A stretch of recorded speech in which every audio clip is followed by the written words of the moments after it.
Gold, trusted gold buyers. మీరు తాకట్టు పెట్టిన బంగారాన్ని విడిపించి ఈ రోజు ఉన్న మార్కెట్ ధరకు కొనబడను.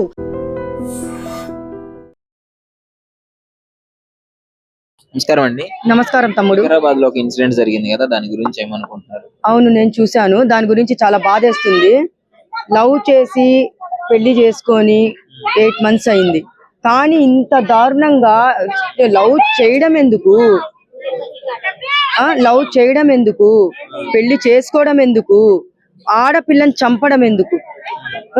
ఇది ఎంత అయినా కానీ ఒక అమ్మాయిని ఆడ కొడుతుంటే కళ్ళతో చూసిన వాళ్ళు కూడా కాపాడలేరా? ఎక్కడి పోయిందయ్యా సమాజం ఎక్కడి పోయింది అసలు? దీన్ని బట్టి ఏమర్థమైతుందంటే మనకెందుకులే, ఎవరు సస్తే మనకెందుకులే అనే జనాలు ఉన్నారని ఈ రోజు నిరూపించుకున్నారు. ఒక ఆడపిల్లని ఎవరినన్నా కొట్టేటప్పుడు విడిపిస్తాం పోయేసి. అది విడిపిస్తే మనకి ఎంత గౌరవము, ఎంత మన పేరుంటది. అలాంటిది ఆ అమ్మాయిని కొడుతుంటే అక్కడ ఒక చూస్తున్నాడు, వాడు పోయి విడిపించలేడా? వాళ్ళ ఇంట్లో చెల్లినో తల్లినో ఇలాగే చంపడానికి పోయినప్పుడు వాళ్ళు కాపాడుకోరా? అదే నా తల్లి నా చెల్లి అనుకోవచ్చు కదా. మరీ ఎక్కడికి పోతుంది సమాజం? మరి అసలు నాకు అర్థం కావట్లేదు. ప్రేమించి పెళ్లి చేసుకుని అంత దారుణంగా కొట్టాల్సినంత చిన్న చిన్న గొడవలు వస్తుంటే పోతుంటాయి. అవును, ఇప్పుడు ప్రతి ఒక్క ఇంట్లో మిడిల్ క్లాస్ కాదు, లో క్లాస్ కాదు, డబ్బున్న వాళ్ళ ఇళ్లలో కూడా పెద్ద పెద్ద గొడవలే, చంపుకునేంత గొడవలు కూడా ఉన్నాయి. దీంట్లో మనం ఏం చేయాలి? కూర్చొని మాట్లాడుకొని, క్షణికావేశము ప్రాణాలే తీస్తుంది అని అనడానికి ఇదొక కారణం. క్షణికావేశము ప్రాణాలే తీస్తుంది.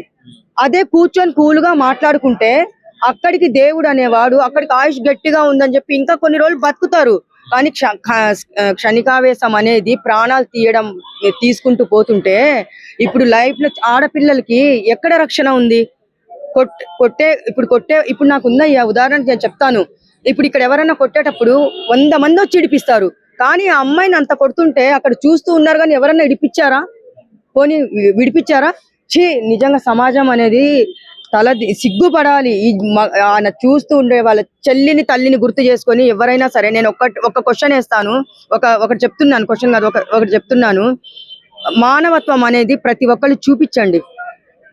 మా అమ్మాయే కాదు, మా చెల్లె కాదు అని మా చెల్లెలా మా అక్కనా అని తుడుచుకొని పోతే పోని అని వదిలేసుకొని పోతున్నారు. యాక్సిడెంట్ అయినా గానీ, చాలా వీడియోస్ లో చూసాను, యాక్సిడెంట్ అయినా గానీ అక్కడికి పోయి సెల్ఫీలు తీసుకునే వాళ్ళు కూడా చూసాం మనము న్యూస్లలో. అవసరమా ఇవన్నీ? మానవత్వం చూపించి మన ఆడపిల్ల కాదు, మన తల్లి మన చెల్లి అనుకొని ఎక్కడ గొడవలు జరిగినా మీరెళ్ళి ఒక ప్రాణాన్ని కాపాడితే ఒక అమ్మాయి లైఫ్ నిలబడుతుంది. ఎట్లాంటి క్రైమ్స్ హస్బెండ్స్ విపరీతంగా కొట్టాడు కదా, శిక్షలు ఎలా ఉంటాము? శిక్షలు చాలా చాలా కఠినమైన శిక్షలు రావాలి దీనికి. ఇప్పుడు నా గురించి కూడా నేను చెప్పాలి. ఇక్కడికి వచ్చి మా హస్బెండ్ ఏదో వాగాడని చెప్పేసి నిన్ననే నేను ఉమెన్ పిఎస్ లో కేసు పెట్టాను. వాడికి కౌన్సిలింగ్ ఇప్పించాను. పంజాగుట్టకు రేపు తీసుకోబోతున్నారు. ఏమైతే మనం ఇంట్లో కూర్చొని మనం నిరూపించుకోవాలి. ఒక్క మాట అన్నా పడకూడదు. ఒక ఆడది సహించే వరకే ఆడది. ఒక్క మాట అన్నా మనము తేల్చుకొని మనం వదిలిపెట్టకూడదు అని మనం అట్లా మాట్లాడాలి. శిక్షలు ఎలా రావాలంటే, ఇప్పుడు రేప్ చేసిన అమ్మాయిల్ని ఎన్కౌంటర్ చేస్తున్నారు, అవునా కదా? అయితే ఇంకోటి ఏంటంటే, ఇలాంటి లవ్ చేసి ఆడపిల్లల్ని తీసుకోపోయి 8 నెలలు సంవత్సరం ఉండి చంపేసే వాళ్ళని కూడా ఎన్కౌంటర్ చేయాలి. భార్యని కష్టపెట్టి నరకం చూపించే వాళ్ళని కాదు ఎన్కౌంటర్ చేసేది, వీళ్ళని కూడా చేయాలి. భర్తలని కాదు, ఒక అమ్మాయిని రేప్ చేసి చంపడానికి కాదు, భర్తల్ని కూడా ఎన్కౌంటర్ చేసి పడే శిక్షలు వస్తే ఇంకొకళ్ళు పెళ్లి చేసుకొని హ్యాపీగా చూసుకోవాలన్నా గానీ ఇలాంటి శిక్షలు వస్తే బాగుంటుంది అనిపిస్తుంది నాకు. ఇప్పుడు వికారాబాద్ లో ఒక ఇన్సిడెంట్ జరిగింది. పెళ్లి అయ్యి 8 నెలలు అయిన తర్వాత లవ్ చేసుకోవడం జరిగింది కదా. అసలు ఇలాంటి ఇన్సిడెంట్ చూస్తే ఏమనిపిస్తుంది? ఏం మాట్లాడతాం బ్రో, ఆ వీడియో చూసే ప్రతి ఒక్కరికి గుండె తడుకుపోతుంది బ్రో. లైఫ్ లో ఎంత మోసం చేసినా ఏం చేసినా ఒక మనిషిని చంపే రైట్స్ ఎక్కడున్నాయి బ్రో? ఎవరికైనా ఎంత కోపం ఇరిటేషన్ తెప్పిస్తే వదిలేసి వెళ్ళిపో, లేకపోతే డిస్కషన్ పెట్టు. లవ్ మ్యారేజ్ అదే అంటున్నాను. అది ఏదో మన సినిమాలో డైలాగ్స్ లా చట్టాన్ని చేతిలో తీసుకునే హక్కు ఎవడిచ్చాడు? ఇంకొకటి, అక్కడ త్రూ అవుట్ అంతమంది అంటే సీసీ కెమెరాలు కానీ అక్కడ జనాలు ఎవరు ఉన్నా ఎవరు ఈ పట్టనట్లు భార్య భర్తల డిస్కషన్ మనం ఎందుకనంటే, ఓకే ఏదో కొట్టుకుంటున్నారంటే ఓకే, చంపే అంత రేంజ్ లో వాడు స్టిక్ పట్టుకొని వచ్చి తల మీద నెత్తి మీద కొడుతూ తన అన్కాన్షియస్ లోకి వెళ్ళిపోయిందని చెప్పినా ఒక్కరోజు ఆపలేదు బ్రో. అట్లా చాలా చాలా దారుణమైన విషయం గురించి మనం మాట్లాడడం కూడా బాధపడాలి. ఇటువంటి సిచ్యువేషన్ రావడానికి కూడా చాలా బాధ అనిపిస్తుంది బ్రో. ఏంటి ఎక్కడ మిస్ అయిందంటారా? అండర్స్టాండింగ్ మిస్ అయిందంటారా, లేదంటే ఈ జనరేషన్ ఇలా ఉందంటారా? ఏంటి ప్రాపర్ గా? లేదు, యాక్చువల్ గా మనకు తెలియకుండా మన జనరేషన్ మొత్తం ఇట్లానే తయారయ్యారు బ్రో. ఒక ఎగ్జాంపుల్ మీకు ఎలా అంటే, ఒక పెద్ద ఆయన పడిపోతే మన జనరేషన్ మనం చదువుకునే జనరేషన్ లో ఒక పెద్ద ఆయన పడిపోతే ఇంట్లో వాళ్ళు తిట్టేవారు, ఇల్లు ఎత్తురా అబ్బాయిని, అతన్ని దెబ్బలు తగులుతున్నాయని తిట్టేవారు. ఇప్పుడు పెద్ద ఆయన పడిపోతే వాడు కింద పగలపడి నవ్వుతున్నాడు. తెలియకుండానే సినిమాస్ లో బ్లడ్ ని ఎక్కువ చూపించేయడం వల్ల, నరకడు ఇవన్నీ చూపించడం వల్ల బ్లడ్ అనేది తెలియకుండానే జనాలకి క్లోజ్ అయిపోయింది బ్రో. ఐస్ లో చాలా నార్మల్ అయిపోయింది బ్లడ్. నేను నిజంగా చెప్పండి, మీరు బ్లడ్ చూస్తే తినేవాళ్ళం మనం. ఇప్పుడు చిన్నపిల్లడు బ్లడ్ చూసినా ఆ మామ తినేస్తాడు హ్యాపీగా. అట్లా ఉంది బ్రో జనరేషన్. అట్లా జనరేషన్ అయిపోవడం వల్ల ఈ రోజు ఈ పొజిషన్ వచ్చింది. లేకపోతే అన్కాన్షియస్ లో అయిపోయిన అమ్మాయిని ఇంకా కొడుతున్నాడు, ఇంకా చంపడం, అంత కోపంకి తన మైండ్ ని అంత సైకోటిక్ గా మార్చేశాడంటే ఎంత ఫూలిష్ బ్రో.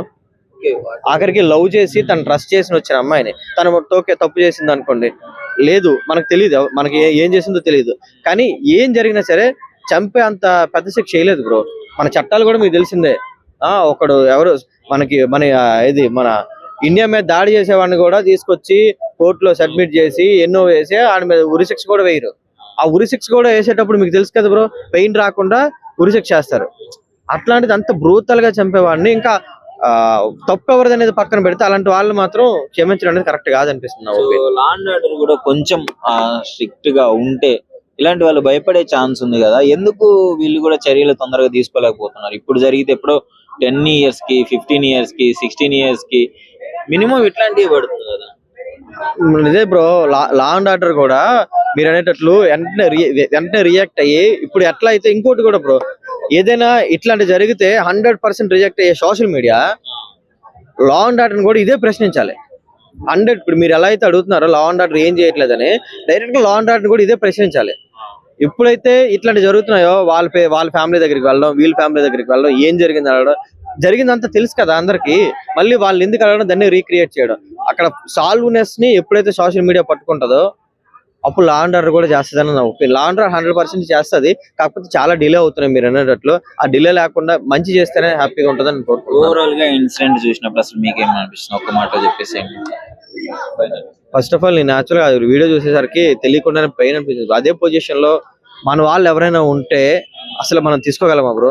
అదే పొజిషన్ లో మీ అక్క గాని నా అక్క గాని ఉంటే ఎంత తప్పు చేసినా, ఒక పర్సన్ లవ్ చేసి వాడిని నమ్మి వచ్చిన ఆడపిల్లని అలా చచ్చేటట్లు కొడితే మీరు యాక్సెప్ట్ చేయగలరా? అసలు 1% యాక్సెప్ట్ చేయగలరా? ఎంత తప్పు చేస్తే ఏంటి బ్రో? ఒక మనిషిని చంపే అంత కోపం నీకు ఉంది అంటే అది ఫూలిష్నెస్ అవుతుంది. చంపే అంత తప్పేం చేసింది అనేది నువ్వు ఎక్స్ప్లెనేషన్ లేకుండా డైరెక్ట్ చంపేయడం అనేది కరెక్ట్ కాదు. పేరెంట్స్ అయితే ఏడుస్తున్నారు కింద పడి, వాళ్ళకి మనకే బాధ అనిపిస్తుంది బ్రో. పేరెంట్స్ గురించి మాట్లాడడం అనేది ఇంకా అది ఇంపాసిబుల్ బ్రో. చాలా చాలా గ్రోతల్ గా అయింది, చాలా బాధ అనిపిస్తుంది బ్రో ఆ డిస్కషన్ అయితే. Hi bro. Hi bro, Vikarabad లో ఒక ఇన్సిడెంట్ జరిగింది. ప్రేమించి పెళ్లి చేసుకున్న అతను ఇష్టం వచ్చినట్టు కొట్టి చంపేయడం జరిగింది. దాని గురించి మీరు ఏమనుకుంటున్నారు? ఒకటి అన్న, ఇప్పుడు ఎందుకంటే ప్రేమించండి, లవ్ చేసుకోండి, ఇష్టం చేయమని తీసుకోండి. కాకపోతే ఆడవాళ్ళని ఎవరైనా మన చెల్లెలు అనుకోండి, అక్క అనుకోండి, కానీ అట్లా ఎప్పుడంటే కొట్టి చంపేయకండి. మీకు నచ్చపోతే విడాకులు ఇవ్వండి, నాకు వద్దని చెప్పండి, పంపియండి. కానీ అలా కొట్టి చంపడం మరీ దారుణం అన్న. ఇలాంటి నాకు ఉరి శిక్ష చేయాలని కట్నం కోసం అడిగాడు అని చెప్పేసి పెళ్ళైన 8 నెలలకి కట్నాలు ఇవ్వను. కొంతమంది పెళ్లి చేసుకోవడం కూడా ప్రేమిస్తారు, కట్నం తీసుకోలేదని ఇంట్లో తల్లిదండ్రులు కొంతమంది కోపంగా సీరియస్ అయ్యి, ఎందుకంటే కట్నం వేలే నువ్వు నాకింది కానీ ఇట్లా కొట్టి చంపుతారు. అసలు నేను చెప్తున్నా, ఒక సీరియస్ చెప్తున్నా, ఒకటే చెప్తున్నా, మీకు నచ్చపోతే విడాకులు ఇవ్వండి, విడాకులు ఇచ్చి పంపియండి. ఒక ఆడపిల్ల వస్తారు మీకు ఎప్పుడు తలుకుంటది. అలా లవ్ మ్యారేజ్ చేసుకుంటే కట్నం మీద తీసుకోండి, అలాంటప్పుడు లవ్ మ్యారేజ్ చేసుకోండి, అరేంజ్ మ్యారేజ్ చేసుకోండి. నేను ఒకటే చెప్తున్నా, లవ్ మ్యారేజ్ చేసుకుంటే హ్యాపీగా చేసుకోండి, మంచిగా బతకండి, లైఫ్ లాంగ్ మీకు ఫ్యూచర్ ఉంటది, మీకున్నట్టు తర్వాత మీ పిల్లలకు కూడా ఉంటది. కాకపోతే ఏంటంటే కొట్టి చంపకండి. ఒక వీడియో చూసినప్పుడు మీకు ఏమనిపించింది? అప్పుడు ఒకవేళ అసలు అంటే మన ఇంట్లో ఆడపిల్లకి ఇట్లాంటివి ఏమైనా జరిగితే ఏం చేస్తారు? నేనైతే చంపేస్తాను, బతకనే అసలు భూమి మీద బతకని. ఇప్పుడు ఏదైనా ఒక వస్తువు పగిలిపోతే అని పోటుకోతే మనం తిరిగి తెచ్చుకుంటాం, కానీ ఒక మనిషి ప్రాణం పోతే మనం తెచ్చుకోలేం కదా. అదే నేను చెప్తున్నా, ఇష్టం వచ్చినట్టు కొట్టడం, అట్లా కొట్టడం నాకైతే చాలా బాగా అనిపించింది. అట్లా కొట్టడం చాలా మరీ దారుణంగా కొట్టారు. వాళ్ళిద్దరు ఎవరు అత్తమామనో లేకపోతే భర్తనో కానీ చాలా మరి ఘోరంగా ఉంటారు. ఆడపిల్ల ఉసురు వాళ్ళకి తగులుతుంది, ఆమె ఎట్లా చనిపోతుందో వాళ్ళని కూడా అట్లా కుట్టి తమ్ముతారని నేను అనుకుంటున్నాను. పాపం వాళ్ళ కన్న తల్లిదండ్రులు అయితే ఏడ్చుకుంటూ హాస్పిటల్ దగ్గర కింద పడి వాళ్ళకి ఏం చేస్తాను ఏం చేస్తా తీసుకురాలేం కదా. చెప్తున్నా కదా, ఏదైనా ఒక వస్తువు పోతే మనం తిరిగి తెచ్చుకోగలం, ఒక ప్రాణం పోతే మనం తెచ్చుకోలేమండి. అదే నేను చెప్తున్నా. వీలైతే మీరు ప్రేమించండి, లవ్ చేసుకోండి, హ్యాపీగా ఉండండి, కానీ ఆడపిల్లని ఎప్పుడు ఇబ్బంది పెట్టకండి. ఇలాంటి వాళ్ళకి శిక్షలు ఎట్లుంటే వీళ్ళు మాట వింటారు? ఎన్నిసార్లు ఏది మాట్లాడినా వాళ్ళకి ఇంతే చేసుకుంటూనే ఉన్నారు కదా. ఇలాంటి వాళ్ళకు మన టెంపర్ సినిమాలో అయితే ఉరి శిక్ష చేయరా, అలా ఉరి శిక్ష చేస్తే బాగుంటుంది అనుకుంటున్నాను. నిజంగా ప్రస్తుతం ఉన్నటువంటి సమాజం దేనికి ప్రయారిటీ ఇస్తుంది? ఆర్థిక సంబంధాల చుట్టూ మాత్రమే తిరుగుతోంది. మళ్ళీ ఎన్నికలంగానే చాలా విరక్తి కలుగుతాను. మంచి అనిపిస్తుంది కదా, లేడీస్ కూడా ఛాలెంజింగ్ జాబ్స్ చేసినప్పుడు చాలా బాగుంటది. ట్రాఫిక్ అసిస్టెంట్స్ గా నియమించిన ట్రాన్స్జెండర్స్ అందరితో సాల్యూట్ చేయించుకుంటున్నారు. ఫుడ్ డెలివరీ ఇవ్వటానికి వెళ్ళినటువంటి డెలివరీ బాయ్ అనిల్ పై కళ్ళ ముందు పెళ్ళండి కొట్టి